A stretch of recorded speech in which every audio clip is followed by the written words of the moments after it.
গল্পটা শুনে ভালো লাগলো ফলো সাবস্ক্রাইব করো। ভুল যখন সঠিক।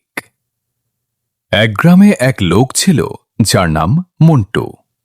মন্টু নিজেকে খুব বুদ্ধিমান মনে করলেও আসলে সে ছিল একটু হাবাগোবা। একদিন সে বাজারে গিয়ে একটা দামি আয়না কিনল। সে আগে কখনো আয়না দেখেনি। আয়নায় নিজের চেহারা দেখে সে চমকে উঠল। সে ভাবল, আরে এটা তো আমার বাবার ছবি। বাবা নিশ্চয়ই এই আয়নার ভেতরে লুকিয়ে আছেন। সে পরম মমতায় আয়নাটা বাড়িতে নিয়ে এসে আলমারিতে লুকিয়ে রাখল।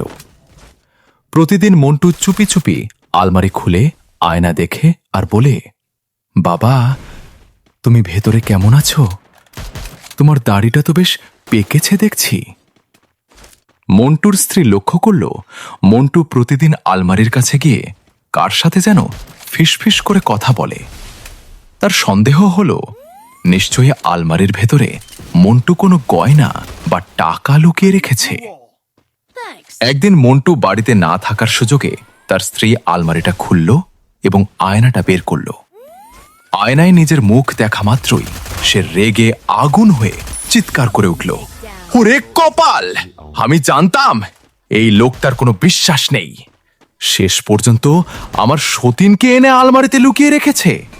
আর এই ডাইনিটার রূপ দেখো, কি বিশ্রী দেখতে। ঝগড়া মেটাতে শেষে মন্টুর পাড়াতো ভাই হাবুলকে ডাকা হলো। হাবুল এসে আয়নাটা হাতে নিয়ে নিজের চেহারা দেখে গম্ভীর হয়ে বলল, আরে ভাই, তোমরা শুধু শুধু ঝগড়া করছো কেন? আমি তো দেখছি এখানে একটা আস্ত গাধা দাঁড়িয়ে আছে। কেমন লাগলো গল্পটা? আপনি কি অন্য কোনো বিষয়ের উপর গল্প শুনতে চান? চাইলে আমি আপনার জন্য কোনো মজাদার স্ক্রিপ্ট বা ছোট ভিডিও আইডিয়াও লিখে দিতে পারি।